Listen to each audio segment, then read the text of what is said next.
Some of the governor's soldiers took Jesus into their headquarters and called out the entire regiment.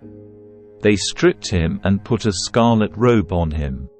They wove thorn branches into a crown and put it on his head, and they placed a reed stick in his right hand as a scepter.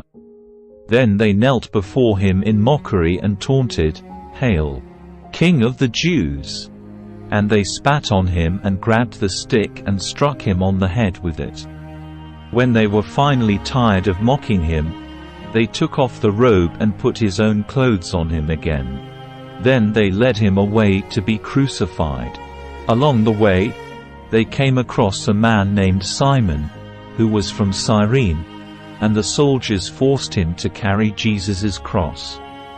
And they went out to a place called Golgotha, which means, place of the skull.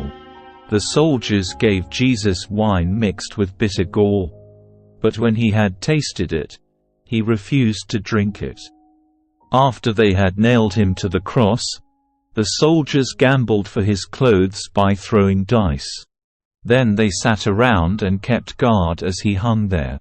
A sign was fastened above Jesus's head, announcing the charge against him.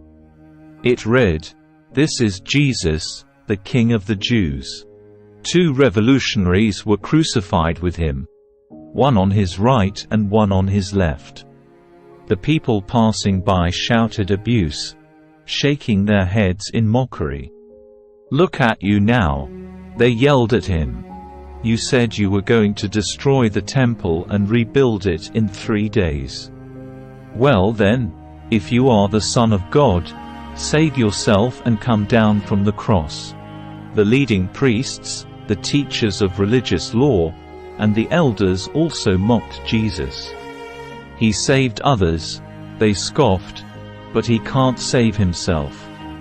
So he is the King of Israel, is he? Let him come down from the cross right now, and we will believe in him. He trusted God, so let God rescue him now if he wants him. For he said, 'I am the Son of God.'" Even the revolutionaries who were crucified with him ridiculed him in the same way. At midday, darkness fell across the whole land until 3 o'clock. At about 3 o'clock, Jesus called out with a loud voice, "Eli, Eli, lema sabachthani," which means, my God, why have you abandoned me?" Some of the bystanders misunderstood and thought he was calling for the prophet Elijah. One of them ran and filled a sponge with sour wine, holding it up to him on a reed stick so he could drink.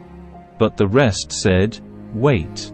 Let's see whether Elijah comes to save him."